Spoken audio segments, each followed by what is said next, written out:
Hello everyone, welcome to కథల సవ్వడి. ఈ వీడియోలో నేను ఒక అందమైన ముగ్గు వేస్తూ మీకు ఒక ఆసక్తికరమైన కథను షేర్ చేస్తున్నాను. డాబా పైన చాప మీద పడుకుని ఉన్న వెంకటేశ్వరరావు చంద్రుడిలో ఉన్న మచ్చను తదేకంగా చూస్తూ ఉంటాడు. 2 రోజుల క్రితమే జరిగిన సత్యనారాయణ స్వామి వ్రతంతో కొడుకు పెళ్లి హడావిడి ముగిసింది. కొత్త దంపతులు వియ్యాల వారింటికి వెళ్ళిపోయారు. కూతురు అల్లుడు హైదరాబాద్ బయలుదేరారు. వెంకటేశ్వరరావు తల్లి వెంకటేశ్వరరావు తమ్ముడితో కలిసి ఊరెళ్ళిపోయింది. అత్తగారిని వెంకటేశ్వరరావు భార్య 4 రోజులు సాయం ఉండమనింది. వాళ్ళిద్దరూ కింద రూమ్లో పెళ్లి విశేషాలు చెప్పుకుంటూ ఉన్నారు. వెంకటేశ్వరరావుకి అలసటగా ఉంది కానీ నిద్ర రావడం లేదు. వెంకటేశ్వర స్వామి ఉంగరాన్ని ముద్దాడి కళ్ళు మూసుకున్నాడు. అంతే, ఎక్కడో మెరుపు మెరిసినట్టు అనిపించింది. ఏమైంది భక్త? కొడుకు పెళ్ళి ధూమ్ధామ్గా చేశావు కదా. అమ్మాయి కాపురం సజావుగానే ఉంది. ఇంకా 5 ఏళ్ళు సర్వీస్ ఉండగానే బాధ్యతలు తీరిపోయాయి కదా. ఇంకా దిగులుగా ఉన్నావెందుకు? అడిగాడు స్వామి. వెంకటేశ్వరరావు స్వామి మీరు అంటూ తడబడుతూ లేచి కూర్చుంటాడు. స్వామి చెప్టాపై కూర్చుంటూ పర్వాలేదు చెప్పు అని తాపీగా చిరుమందహాసంతో అడుగుతాడు. అదేంటి స్వామి, మీరు సర్వాంతర్యామి, నా దిగులు మీకు తెలియదా?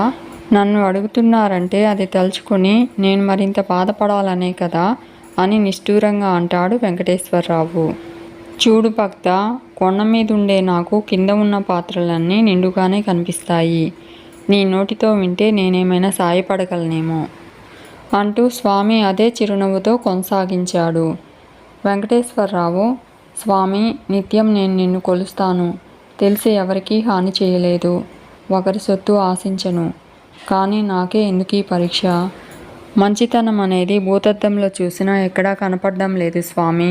ఈసారి వెంకటేశ్వరరావు గొంతులో దిగులు ఉక్రోషంగా మారింది. భక్త, ఏమైంది అని నేను అడగకూడదు. కానీ నువ్వు ఏ విషయానికి బాధపడుతున్నావో నీ ద్వారా తెలుసుకోవాలి. అది నా బాధ్యత అన్నాడు స్వామి అనునయంగా. వెంకటేశ్వరరావు ఫోన్లో టైం చూసుకుని, సుప్రభాత సేవకు చాలా సమయం ఉంది కాబట్టి కొంచెం వివరంగా చెబుతాను, మీరు ఆశీనులు కండి స్వామి అంటూ పక్కనే ఉన్న కుర్చీ తులిపి కూర్చోండి స్వామి అంటాడు. అవసరం లేదు వెంకటేశ్వర్లు, ఇక్కడ సౌకర్యంగానే ఉంది, నువ్వు చెప్పు అంటాడు స్వామి. వెంకటేశ్వరరావు చెప్పడం మొదలు పెడతాడు. వెంకటేశ్వరరావు వియ్యంకుడు వెంకటేశ్వరరావుతో, బావగారు మీ తరపున ఎంతమంది వస్తారు పెళ్ళికి అని అడుగుతాడు.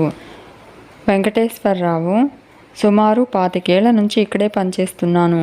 నాకు కొలీగ్స్ ఫ్రెండ్స్ ఎక్కువే. నా తరపున 600, మా ఆవిడ కిట్టి గ్రూపు ఇతర ఫ్రెండ్స్ మొత్తం కలిపి ప్రస్తుతానికి ఓ 800 వేసుకోండి. ఇంకా పెరిగితే చెప్తాను అంటాడు దర్పంగా. కాబోయే వియ్యంకుడు టీపాయ్ మీదున్న వాటర్ బాటిల్ అందుకుని కొద్దిగా మంచినీళ్లు తాగి, అంటే మా 200 మందితో కలిపి రాత్రి డిన్నర్ 1000 మందికి చెప్పాలి. ఉదయం ఉపనయనం టిఫిన్స్, మధ్యాహ్నం స్నాతకం భోజనాలు చెరో 300 చెప్పమంటారా అని అడుగుతాడు. సరిపోతుంది. మధ్యాహ్నం అరిటాకు వేసి సిట్టింగ్ ఏర్పాటు చేయండి.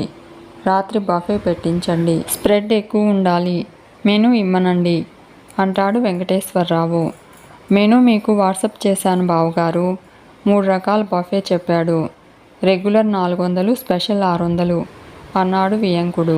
వెంకటేశ్వరరావు వెంటనే ఫోన్ ఓపెన్ చేసి మెనూ చూసి, ఇందులో 99 ఐటమ్స్తో గ్రాండ్ కూడా ఉంది కదా, ప్లేట్ వెయ్యేగా, అది ప్లాన్ చేద్దాం అంటాడు.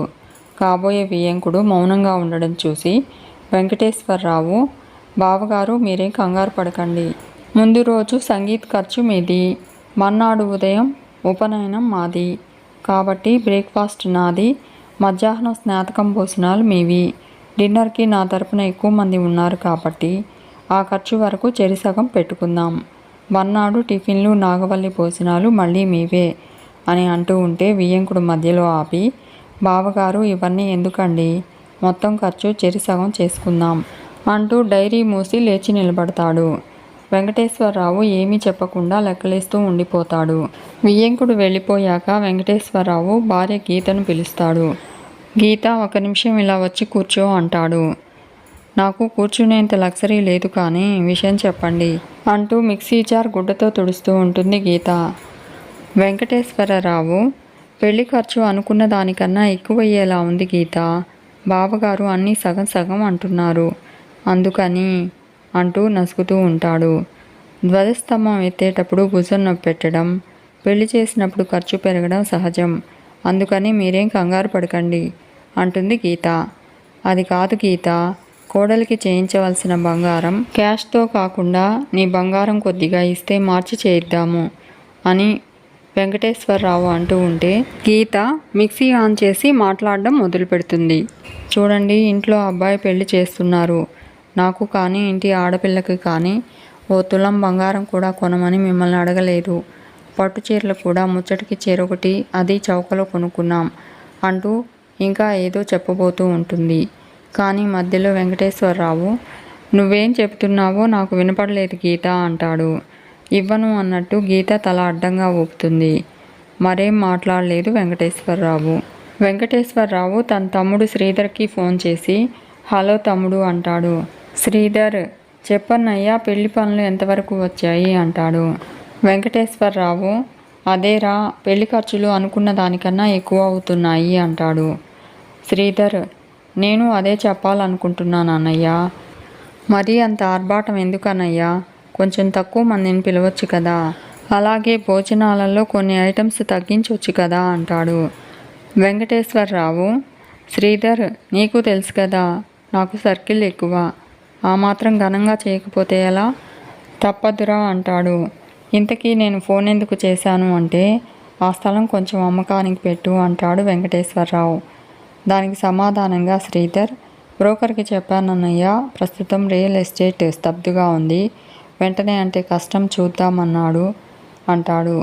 కానీ మొన్న బ్రోకర్కి నేను ఫోన్ చేస్తే నువ్వు అసలు సైటే చూపించలేదన్నాడు అని అనుమానంగా అడుగుతాడు వెంకటేశ్వరరావు.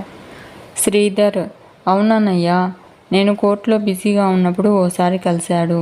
ఆ తర్వాత మళ్ళీ రాలేదు. చూద్దాంలే అంటూ అవతల ఫోన్ పెట్టేయడంతో వెంకటేశ్వరరావు విసురుగా ఫోన్ని మంచం మీదకు విసిరేస్తాడు. తన మనసులో బాధంతా స్వామికి వివరంగా చెప్తాడు వెంకటేశ్వరరావు. అది స్వామి జరిగింది అంటూ ముగిస్తాడు.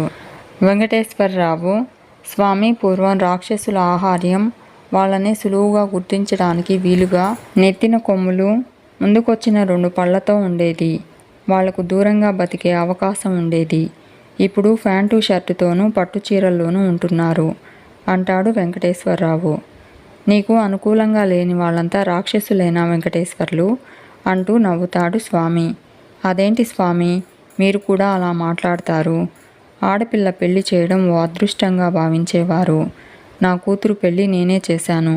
మరి మా వియ్యంకుడు చూడు, ప్రతి ఖర్చులోనూ కొలతేసి మరీ సగం వేశాడు. సమయానికి అమ్మకం చేయలేని ఆస్తి ఎందుకు? ఆ మాత్రం సాయం చేయలేని అన్నదమ్ములు ఎందుకు? నా భార్య చూడు, నేను కొన్న బంగారం తిరిగి కొద్దిగా ఇమ్మంటే నిర్మోహమాటంగా కుదరదు పొమ్మనింది. మరి వీళ్ళంతా రాక్షసులు కాక ఇంకెవరు? మంచితనం భూతత్వంలో చూసినా కనపడటం లేదు స్వామి అన్నాడతను ఆవేశంగా, పక్కనే ఉన్న బాటిల్ ఎత్తి నీళ్లు తాగుతూ. సరే వెంకటేశ్వర్లు, నాతో ఇంకాస్త గడిపే టైముందా నీకు అని అడుగుతాడు స్వామి. వెంకటేశ్వర్లు, అదేంటి స్వామి, ఈ శరీరమే నీది, చెప్పండి, చీల్చి హృదయం ఇవ్వాలా అని అడుగుతాడు వెంకటేశ్వర్లు. నేను శాకాహారిని నాయనా, నాతో ఓ 10 నిమిషాలు రా చాలు. నువ్వు ఎవరికీ కనిపించకుండా, నీ మాట వినిపించకుండా నేను చూసుకుంటానులే అంటూ స్వామి లేచి నిల్చున్నాడు. ఇద్దరూ ముందుగా మేడ దిగి కిందికి వెళ్ళారు. కింది గదిలో వెంకటేశ్వరరావు భార్య, అత్తగారు బట్టలు మడత పెడుతూ ఉన్నారు.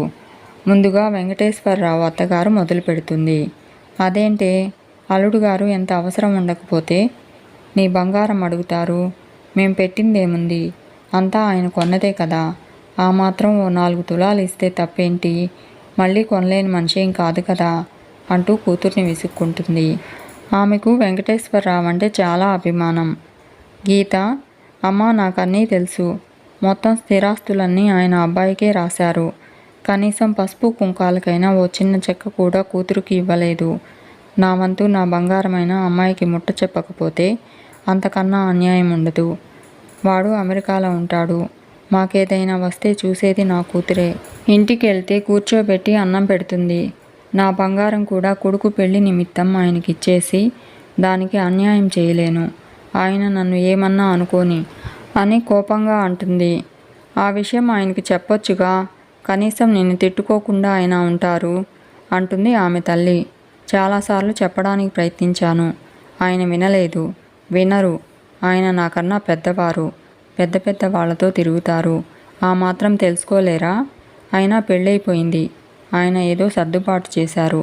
ఇక వదిలేయమ్మా అంటుంది గీత. ఇదంతా వింటూ ఉన్న వెంకటేశ్వరరావుని దీనికేమంటావు అన్నట్టు చూశాడు స్వామి. వెంకటేశ్వరరావు ఏమీ మాట్లాడలేదు. ఇక ఇద్దరు వెంకటేశ్వరరావు వియ్యంకుడి ఇంటికి వస్తారు. వెంకటేశ్వరరావు వియ్యంకుడు హాల్లో కింద కూర్చుని లెక్కలు చూసుకుంటూ ఉన్నాడు. ఆయన తల్లి సోఫాలో కూర్చుని ఉంది. ఏరా నాన్న, అందరికీ సెటిల్ చేసినట్లేనా అని అడుగుతుంది ఆమె. దానికతను, ఆల్మోస్ట్ అమ్మా, ఇంకా బావగారి అకౌంట్ చూడాలి.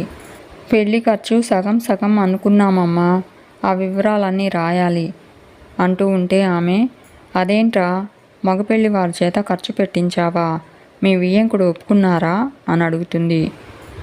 మనస్ఫూర్తిగా ఒప్పుకోలేదు కానీ తప్పదమ్మా అంటాడు అతను. పిల్లనిచ్చిన వాళ్ళం ఆయన్ని నొప్పించడం తప్పు కదరా అని అంటుంది అతని తల్లి. అతను తల్లి వైపు తిరిగి తప్పలేదమ్మా అంటాడు. వాళ్ళ అమ్మాయి పెళ్లి ఖర్చు మొత్తం ఆయనే పెట్టుకున్నారు. కానీ అప్పుడు మగపెళ్లి వారు 200 మంది మాత్రమే వచ్చారని ఆయనే చెప్పారు. దానికి తగ్గట్టు కళ్యాణ మండపం 2 లక్షల్లో దొరుకుతుంది. ఇప్పుడు ఆయన తరపు వాళ్ళు 800 మంది వచ్చారు. ఆయన 400 మందికి ఇస్తానన్నారు. జనం పెరిగితే కేవలం కేటరింగ్ ఖర్చు ఒక్కటే కాదు కదా, అంతమందికి తగ్గ మండపం అద్దె 4 లక్షలైంది. దానికి తగ్గ డెకరేషన్, లైటింగ్, అలాగే ఉదయం ఒడుగు చేశారు. దానివల్ల మరో 6 గంటలకి అద్దె ఎక్స్ట్రా. అందుకే మొత్తం సగం సగం అన్నాను.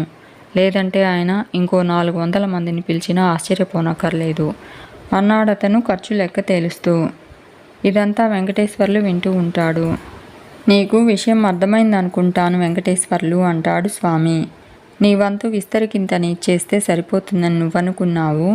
కానీ నీ తరపున ఎక్కువ మంది రావడం వల్ల కేవలం భోజనాల ఖర్చే కాదు అన్నీ పెరిగాయి అన్న విషయం నువ్వు సౌకర్యంగా మర్చిపోయావు అని స్వామి వివరిస్తూ ఉంటాడు. వెంకటేశ్వరరావు, అది సరే స్వామి, మరి నా తమ్ముడు మాట ఏమిటి అంటాడు. పద, ఆ వివరం కూడా తెలుసుకుందాం అని స్వామి అనగానే ఇద్దరూ బయలుదేరుతారు. శ్రీధర్ ఇంటి దగ్గర శ్రీధర్ బ్రోకర్తో ఫోన్లో మాట్లాడుతూ ఉంటాడు. బ్రోకర్, నమస్తే సార్, మీ అన్నగారి సైడ్కి పార్టీ దొరికింది, మాట్లాడమంటారా అని అడిగిన దానికి శ్రీధర్, లేదండి అన్నయ్య ఇప్పట్లో అమ్మడంట అని చెప్పి ఫోన్ పెట్టేస్తాడు. అది చూసి అతని తల్లి, అదేంట్రా, అన్నయ్య ఆ స్థలం అమ్మి పెట్టమని అంతలా అడుగుతున్నాడు కదా, బ్రోకర్ బేరం తెస్తే అలా చెప్పావేమిటి అని అడుగుతుంది. అది చూసి వెంకటేశ్వరరావు వెంటనే, చూశారా స్వామి, నేను చెబితే నమ్మలేదు, మీ కళ్ళతో చూశారు కదా, ఇప్పుడైనా నమ్ముతారా? రాక్షసులు అడవుల్లో లేరని, అన్నదమ్ములుగా ఎప్పుడో మారిపోయారని అని ఉక్రోషంగా అంటాడు. నిమ్మకాయ పిండగానే రసం కంటే ముందు పిక్కలొచ్చినట్టు ఆ చేదు ఆలోచనలే వద్దనేది వెంకటేశ్వర్లు. మొత్తం సంభాషణ విను అంటూ స్వామి కిందికి చూస్తాడు. వెంకటేశ్వరరావు తమ్ముడు శ్రీధర్ తల్లితో, అవునమ్మా, ఆ స్థలం ఉండబట్టే అన్నయ్య కనీసం 6 నెలలకోసారైనా మన కళ్ళ పడుతున్నాడు. ఆ కాస్త అమ్మేస్తే ఇక వాడు ఈ ఊరే రాడు. మళ్ళీ వాడు కనపడలేదని నువ్వు నన్ను తినేస్తావు. అది అలా ఉండని, ఎలాగోలా పెళ్లి చేశాడు కదా, ఉద్యోగం చేస్తున్నాడు, ఆ మాత్రం అప్పు తీర్చుకోలేకపోడు అంటాడు శ్రీధర్. ఇద్దరూ తిరిగి డాబా మీదకు చేరుకున్నారు. వెంకటేశ్వరరావు మౌనంగా తలదించుకున్నాడు. స్వామి వెంకటేశ్వరరావుతో అనునయంగా చెప్పసాగాడు. వెంకటేశ్వర్లు, ఈ లోకంలో తీయదనం, మృదుత్వం, అందం కలబోసిన గొప్ప ఫలం పనసతొన. చేతికో కంటికో గరుకుగా తగిలిందని పనస పండుని అంతటితో వదిలేయకూడదు. కొంచెం కష్టమైన పొరల్ని తొలగించాలి. మన చేతులు మృదువుగా ఉండేలా చమురు రాసుకోవాలి. అప్పుడే దాని రుచి ఆస్వాదించగలము. అలాగే బురద చూసి వర్షాన్ని, ఎండుటాకులు చూసి వృక్షాన్ని, వేడి చూసి సూర్యుడిని వద్దనుకోకూడదు. ఇదంతా ఓ ఏర్పాటుగా భావించి ఓపికగా ఉండాలి.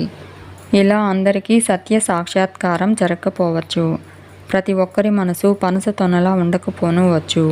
ఉన్నంత వరకైనా మానవ సంబంధాలు మధురంగా మృదువుగా ఉండాలి అంటే భూతద్దంలో కాదు, మనలోంచి మనల్ని పొరలు విడిచి ఇతరుల్ని అని చెప్పి సుప్రభాత సేవకు వేళవుతుంది, మరి నే వెళ్ళి రానా అంటూ అదృశ్యమయ్యేంతలో వెంకటేశ్వరరావు కంగారుగా, స్వామి రాత్రంతా నాతో ఉన్నారు, అమ్మవారికి కోపం రాదా అని అడుగుతాడు. స్వామి నవ్వుతూ, నీ సందేహాల నివృత్తికి కారణమైన ప్రశ్నలు లేవనెత్తింది ఎవరు నాయనా అని ప్రశ్నిస్తాడు. మా అమ్మ, నా భార్య అమ్మ, మా వియ్యంకుడియా అంటూ ఆశ్చర్యంతో ఆగిపోతాడు వెంకటేశ్వరరావు. స్వామి ఎప్పటిలాగే చిద్విలాసుడై ఆపై అదృశ్యమవుతాడు. ఉదయం 4 అవుతూ ఉంటుంది. గుడిలో సుప్రభాతం వినిపిస్తూ ఉంటుంది. ఉలిక్కిపడి నిద్రలేస్తాడు వెంకటేశ్వరరావు. ఇదంతా తన కళ అని అనుకుంటూ తన వేలికి ఉన్న వెంకటేశ్వర స్వామి ఉంగరం ముద్దాడి, స్వామి కలలో కనిపించి నాకు జ్ఞానోదయం చేశారా స్వామి, నేనెంత అదృష్టవంతుణ్ణి అని అనుకుంటూ ఉంటాడు వెంకటేశ్వరరావు. మీకు ఈ వీడియో నచ్చితే లైక్ చేయండి, షేర్ చేయండి, తప్పకుండా సబ్స్క్రైబ్ చేసుకోండి. Thanks for watching.